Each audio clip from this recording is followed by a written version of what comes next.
Many years ago, I came across a few lines in a book that I connected with. They were, "It's easy to judge, but you never know another person's heart, what gives them strength and what breaks them down." I have learned to listen more and speak less. The result has been eye-opening conversations and inspirational moments that I have shared with you right here.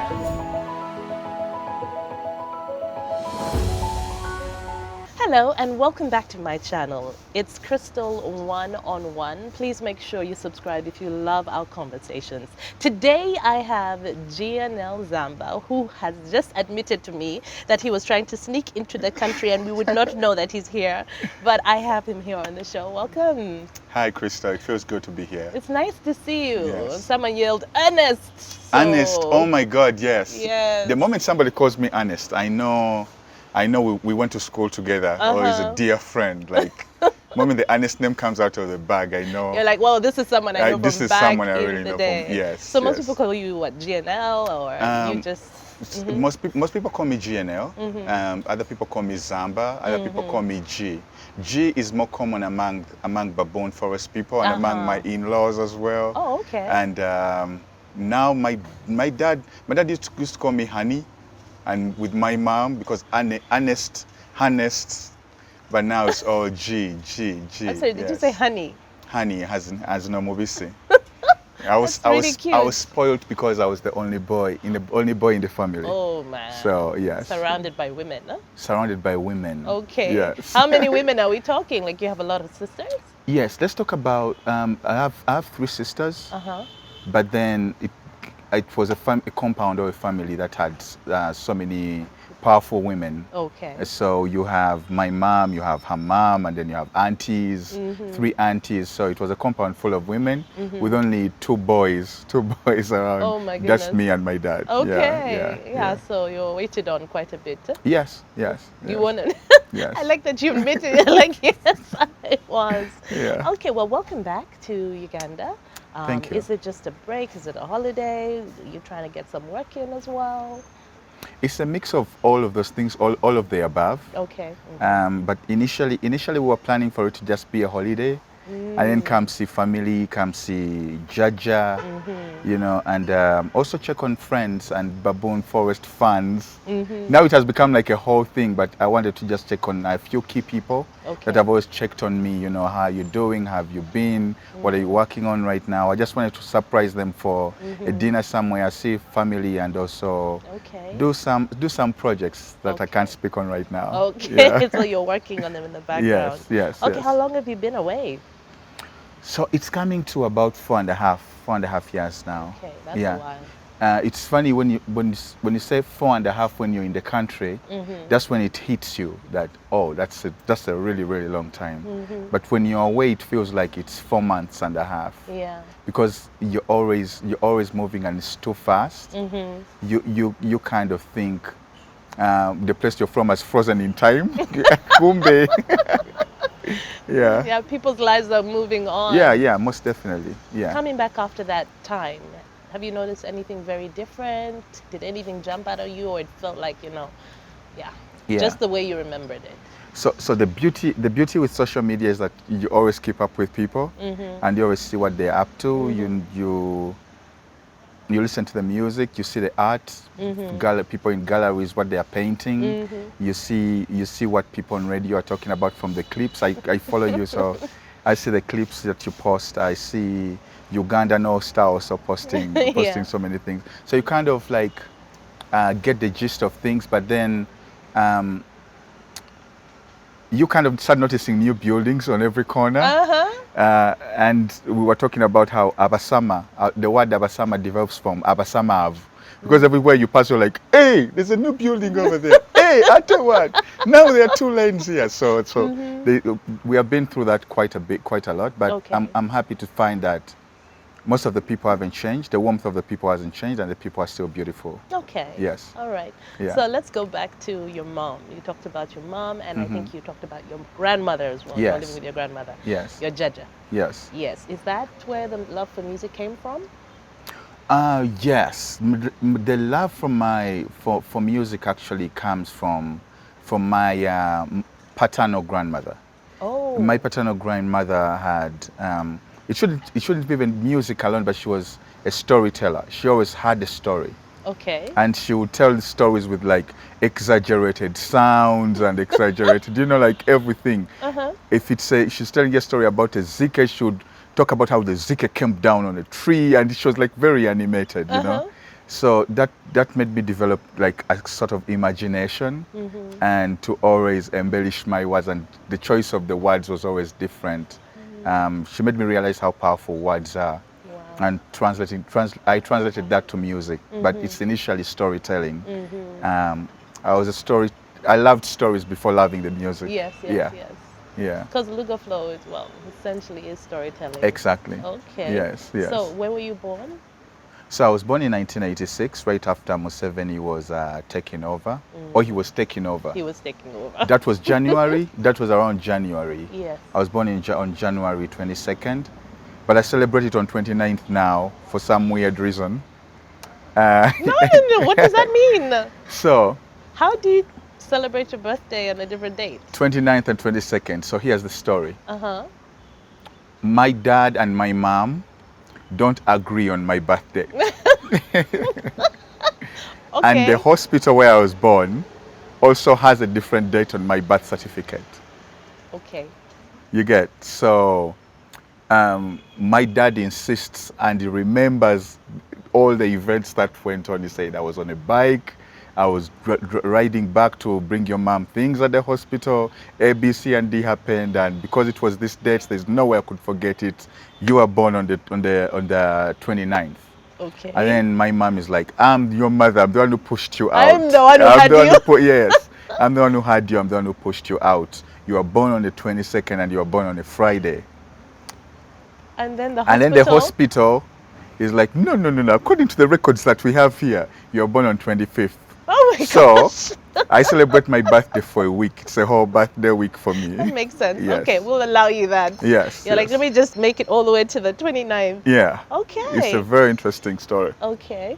So you were born just, oh my gosh, that was a time when things were just starting to calm down. And as a country, we were finding our way. Yes. So where were your parents at that point? Were they in Kampala? Yes, my parents were in Kampala. My mom was working for the transport company, UTC. And my dad was an electrical engineer. We call him electrical engineer, but I don't really think he was an engineer. He was more like an electrician. Oh, we dear. argue about that. We are like night out, yeah. But yeah, I come from a very modest family that has love.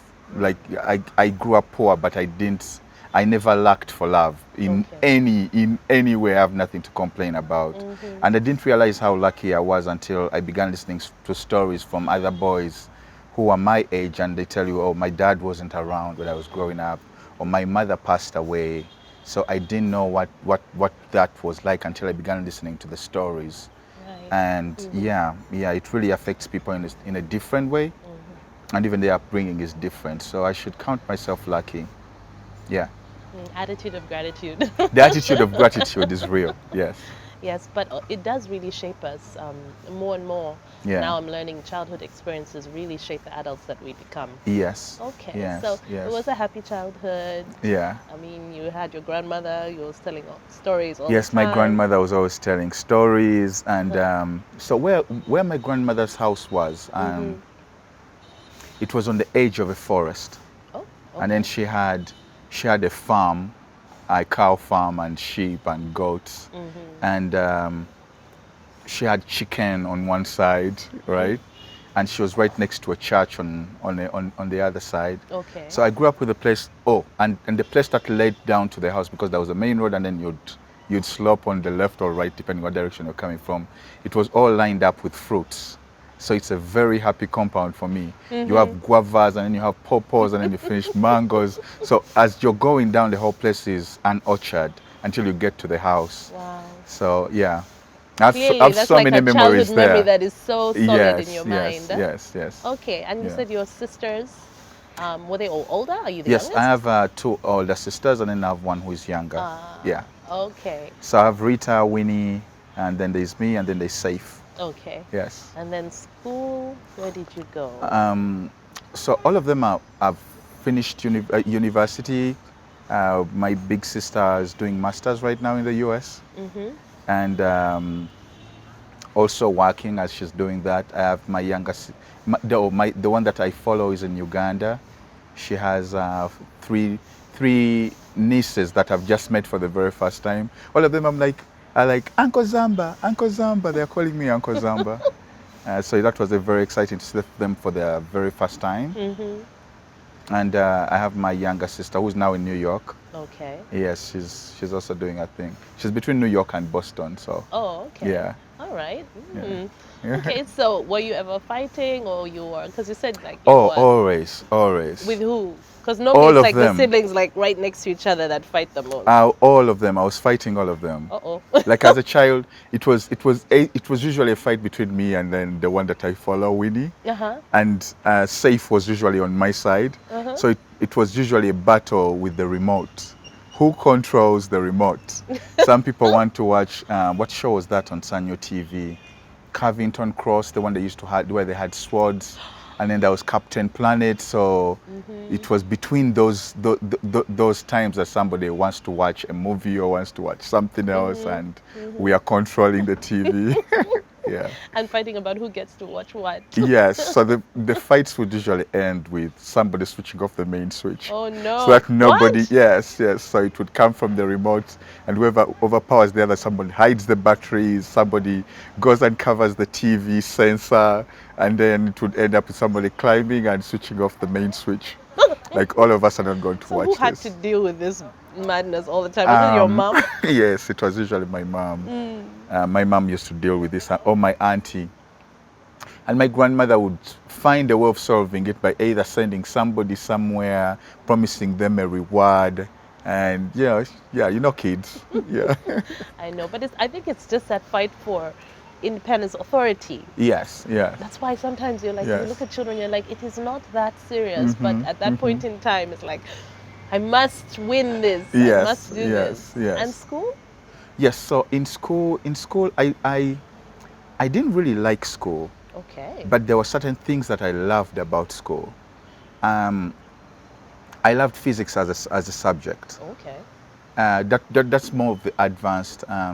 When I was in A level, Yeah. I loved physics because I also saw physics as a story. Oh.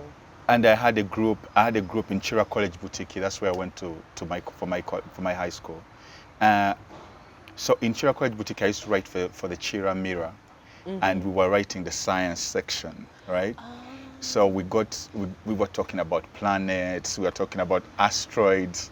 Like we felt like we're putting the world onto something that they don't know. Like, okay, you know Isaac Newton, but did you know there's Uranus, Jupiter, and all these have several moons, and So we got lost in that world, and understanding physics became like our quest. Like we wanted to best each other. Okay. I had a friend who was called Chisambira Cyrus, and another guy who's now a lawyer was called Afunadula Isaac, and we used to write for the Chira Mirror. Okay. Is that when you were also on the debate team? Yes, I was also part of the debate team, and yes, I've always been I enjoy sparring with people in a good debate. Okay. When it's an argument and not a quarrel, where I listen to your points, you listen to my points, and yeah, I love doing that. I think it sharpens the mind. Yeah. And I've also been always very. There's a love for knowledge, for listening to what other people know, and learning from that. So if Crystal told me that she's reading something right now, I'd want to know what has Crystal read, like what informs her beliefs and things like that. I would be interested in that. Yeah, I can understand that. Yeah. 100%. Yes. So were you like active in school? Because I mean, now you've talked about the debate team, you were writing as well. Yeah. But in primary school, were you already on stage in dramas? No. I actually hated drama and anything to do with choir. I've always wanted my independence, that anything that goes with all of you think this and all of you do that, anything to do with uniformity, I've always wanted to rebel. So choir to me felt like that. And also the way that I was introduced to music, I'm going to tell you a funny story.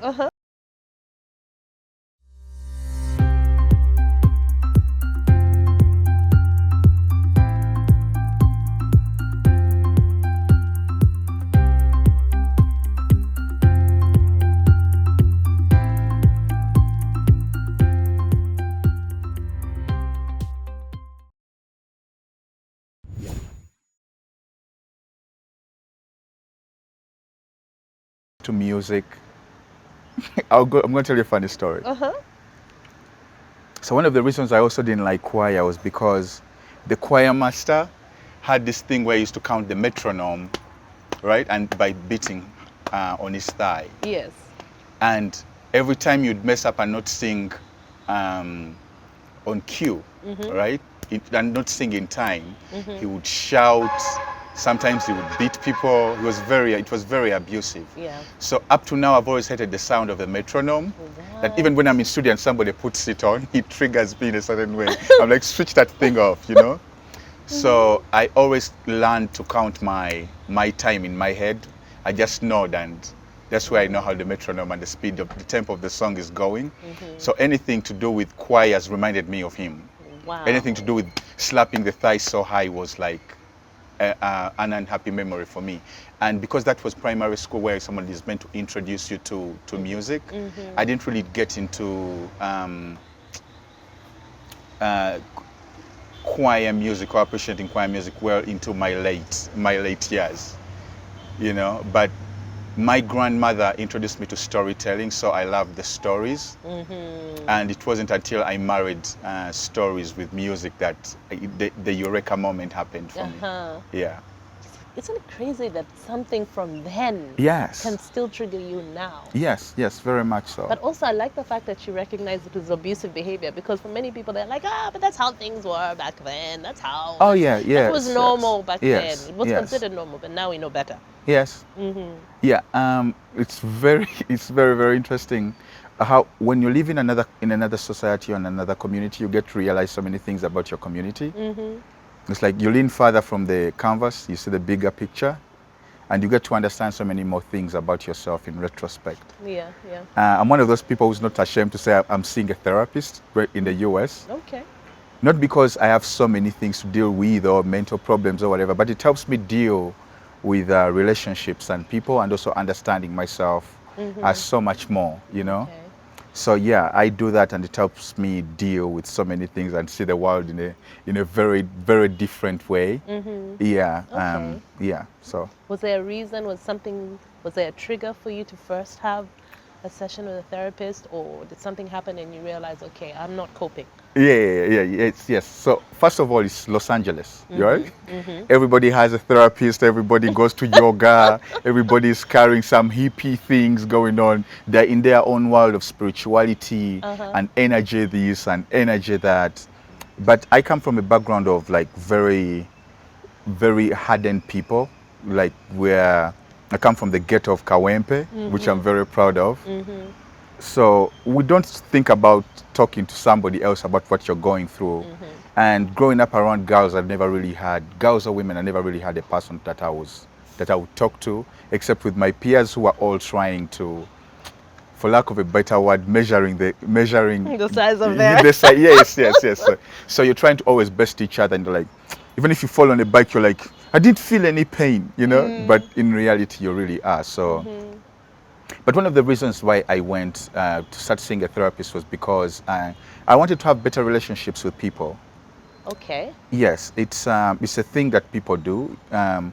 When you have better relationships with people, it helps you hold the mirror to yourself and have introspect. It's very hard to look at yourself unless somebody is telling you about the pattern of how you're thinking and how your actions could be affecting other people without you even affecting them. You need to understand your actions. It helps you have better relationships with people, better understanding of people's pain.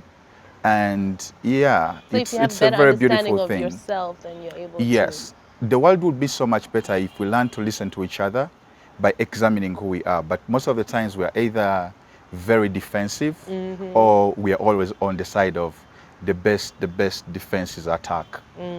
And once you're not listening to each other, or once you don't look at your mistakes and revise what you do and how you relate with other people, you're really not growing, you know. So I like that. I mean, I think we talk a lot about how you need to face yourself. yeah, And you need to understand yourself. And seeing a therapist is one of the ways to go. A lot of women are embracing that, but you find very many men are very uncomfortable with it. Yes. Because I think you have to talk about your weaknesses, right? Oh, very much so. Even Superman has weaknesses. I'm Superman. I view myself as Superman. Like in my mind, GNL is like this very powerful celestial being. He's great with no limits. Great GNL, greatness of no limit. Like there's nothing that could stop him. He's unstoppable. But then I also know that I'm a human being who is deeply flawed as well. You know, like that kind of, the balancing of those two worlds is who makes Ernestine Simbi, you know. Ernestine Simbi, and you're a balanced human being. Okay. You need your ego to get through tough times and to get you through things, but you also need your introspect so you can relate to other people. Okay. Yeah. All right. So you went straight to high school and talked about that time. So clearly there's some really good memories there.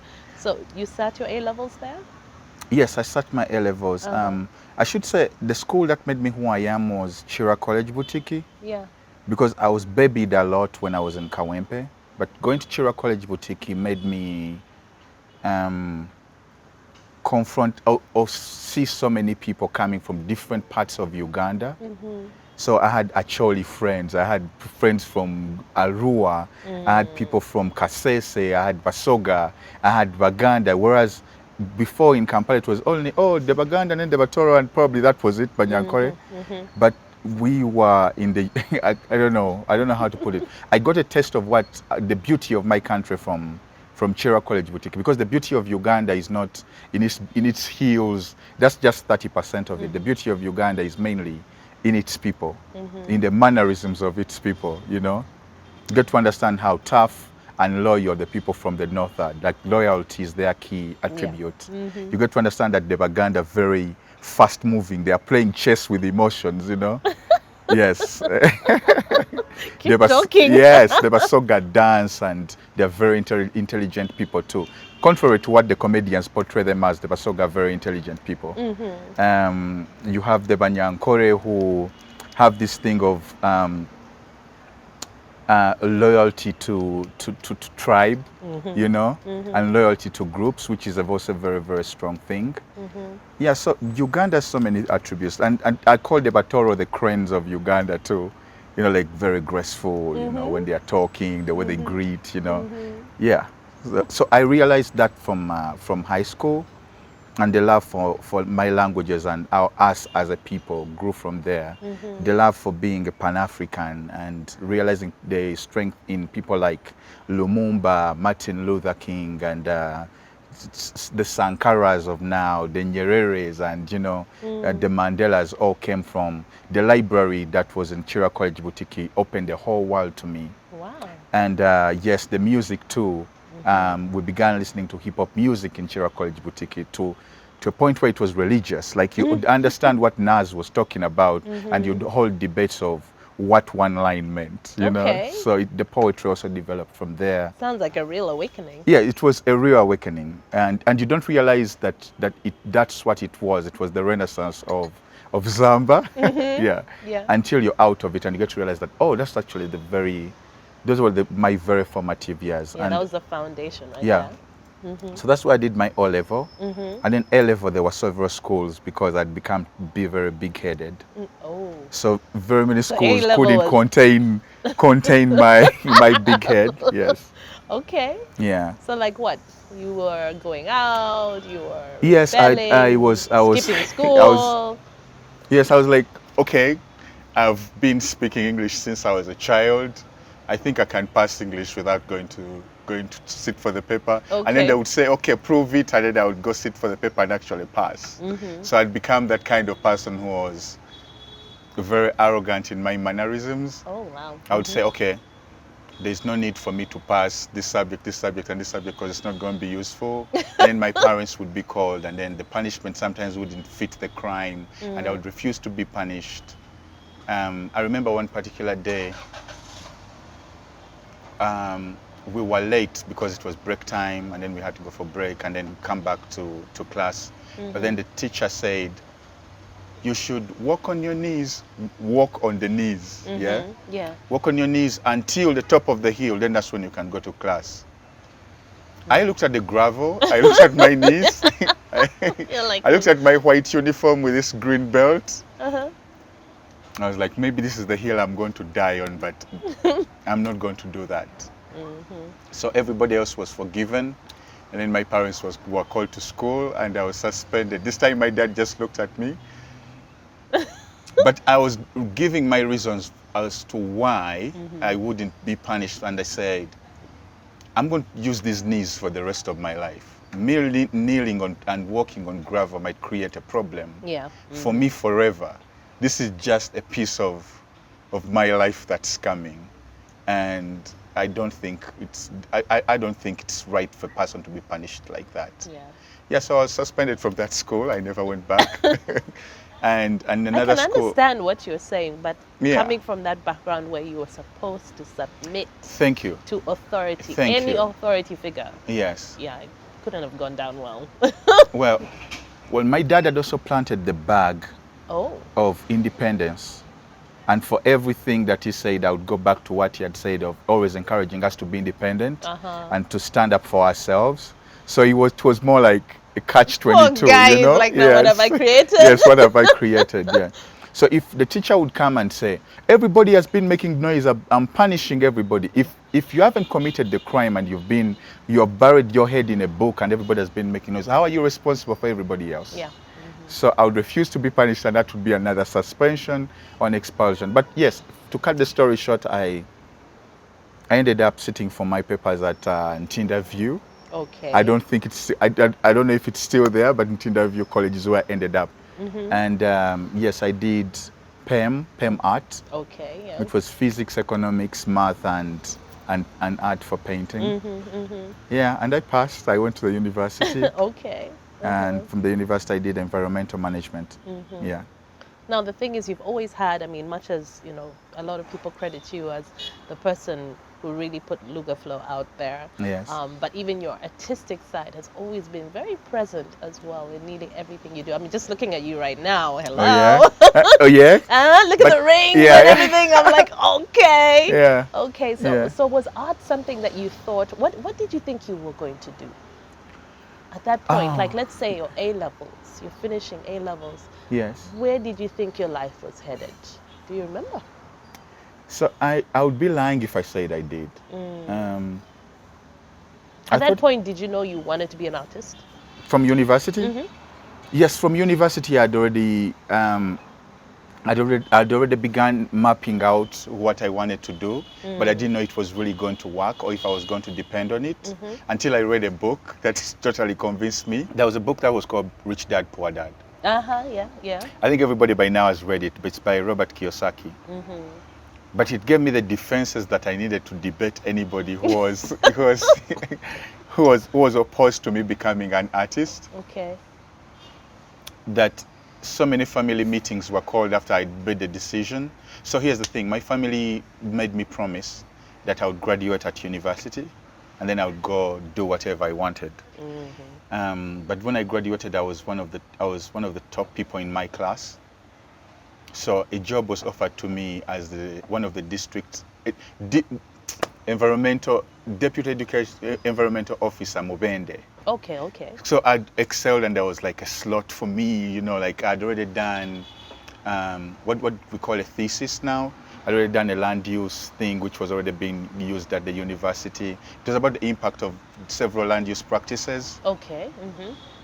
So I would be an asset to the environmental department, but I had already made a decision because I was already, my love for hip hop music had already been developed, and it had now reached the brim. I decided that I would try and give my art a chance, you know, because everything that I was doing was now guided by how this affect my music, how this affects my stories that I'm trying to create, and how this affects my friends that I'm now beginning to form in the music industry and my networking. Yeah, so slowly by slowly, I began breaking the news to my parents, who are very, very hesitant in supporting that. I have an uncle who, we call him Uncle Discipline. Yeah. Yes. Okay. So he was called home. This was more like a clan meeting. Aunties were called home. Oh my. All of them are big on education, and you must do your degree and then go for masters possibly, or go